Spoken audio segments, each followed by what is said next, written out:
Saya Reza Abdul Shihab, 2019-012-027.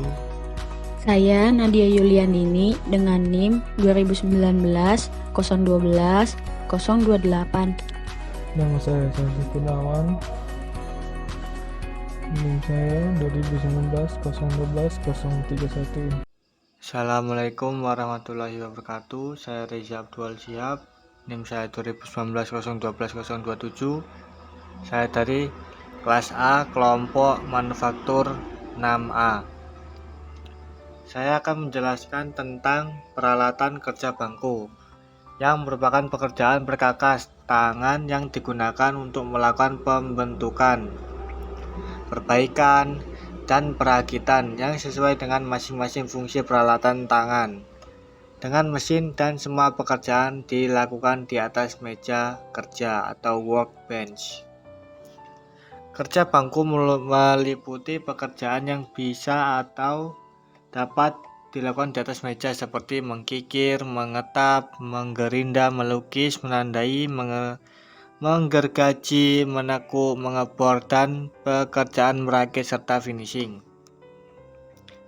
Sebelum melakukan pekerjaan tersebut penting untuk mengetahui dan memahami tentang alat ukur, dan juga harus mengetahui tentang peralatan-peralatan tangan yang standar. Itulah yang disebut kerja. Pekerjaan kerja bangku meliputi berbagai jenis konstruksi geometris yang sesuai dengan perintah kerja. Kerja bangku tidak hanya menitik beratkan pada pencapaian hasil kerja, tetapi juga pada prosesnya, di mana pada proses tersebut lebih menitik beratkan pada etos kerja yang meliputi ketekunan, disiplin, ketahanan, serta teknik sebagai dasar sebelum melanjutkan ke pekerjaan yang menggunakan mesin-mesin produksi. Dan berikut peralatan kerja bangku. Yang pertama yaitu ada ragung, ada mesin bor, ada snei, ada tab atau tread tab, ada handle snai, ada handle tab, ada sikat baja, gergaji besi, penitik, menggores, dan ada siku-siku, dan tentunya masih banyak lagi peralatan-peralatan tersebut.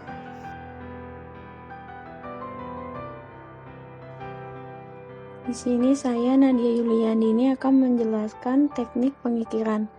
Pengikiran merupakan salah satu jenis pekerjaan yang tergolong dalam kompetensi kerja bangku. Pengikiran berasal dari kata kikir. Kikir merupakan perkakas tangan yang memiliki bilah bergerigi seperti parut. Macam-macam proses pengikiran. Terdapat pengikiran rata atau lurus. Proses pengikiran lurus digunakan untuk mengikir lurus atau flat. Jenis pengikiran ini menggunakan kikir lurus atau rata. Lalu ada pengikiran persegi. Proses pengikiran persegi digunakan untuk mengikir lubang berbentuk persegi. Selain itu, proses pengikiran persegi juga digunakan untuk mengikir alur atau celah yang memiliki sudut 90 derajat. Pengikiran persegi menggunakan kikir berpenampang persegi. Selanjutnya terdapat pengikiran bulat. Proses pengikiran bulat digunakan untuk mengikir lubang lingkaran atau cekungan. Pengikiran bulat menggunakan kikir berpenampang lingkaran. Selanjutnya ada pengikiran setengah bulat. Proses pengikiran setengah bulat digunakan untuk mengikir bentuk-bentuk melengkung atau cekungan. Selain itu, proses pengikiran ini disebut juga digunakan untuk mengikir celah bersudut kecil. Proses pengikiran setengah bulat menggunakan kikir berpenampang setengah lingkaran. Pengikiran segitiga. Proses pengikiran segitiga digunakan untuk mengikir bentuk-bentuk dengan sudut 60 derajat. Proses pengikiran ini menggunakan kikir berpenampang segitiga.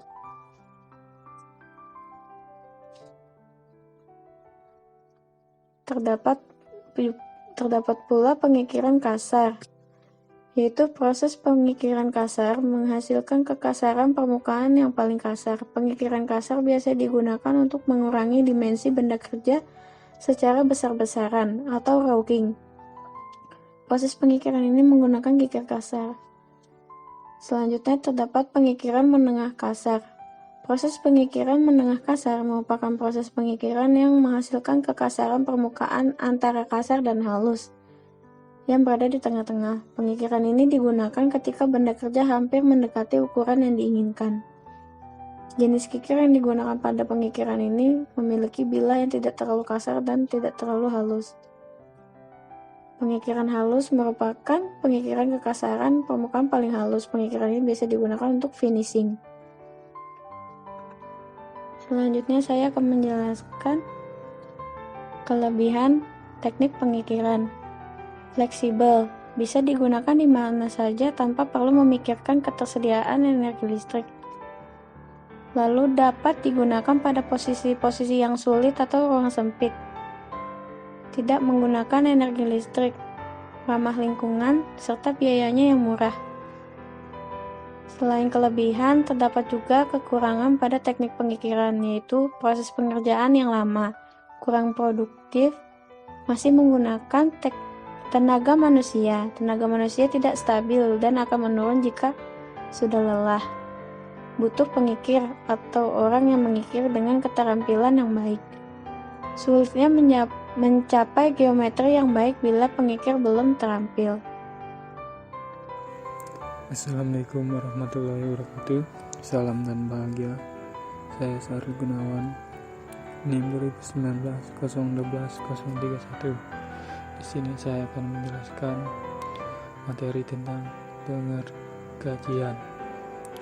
Pengergajian adalah proses di mana benda kerja dipotong oleh alat yang terdiri dari serangkaian gigi yang berjarak sempit, yang disebut mata gergaji. Proses ini digunakan untuk memisahkan benda kerja menjadi dua atau lebih potongan, atau untuk memotong bagian yang tidak diinginkan dari suatu komponen. Proses-proses ini sering disebut pekerjaan cut-off. Menggergaji adalah proses manufaktur yang penting. Pada dasarnya, menggergaji proses yang sederhana, di mana ketika pisau bergerak melewati benda kerja, setiap gigi melakukan sayatan. Pengergajian dianggap sebagai proses pekerjaan sekunder. Jenis mata potong gergaji dapat terus-menerus menggunakan gergaji pital atau putar atau bolak-balik. Jenis pengergajian tenaga yang digunakan, yang pertama tenaga manusia dan gergaji besi, gergaji mesin. Sekian dan terima kasih. Sekian penjelasan dari saya, kurang lebihnya mohon maaf apabila terdapat kekurangan dalam penjelasan baik kata-kata maupun intonasi atau informasi yang disampaikan. Kurang lebihnya mohon maaf. Salam.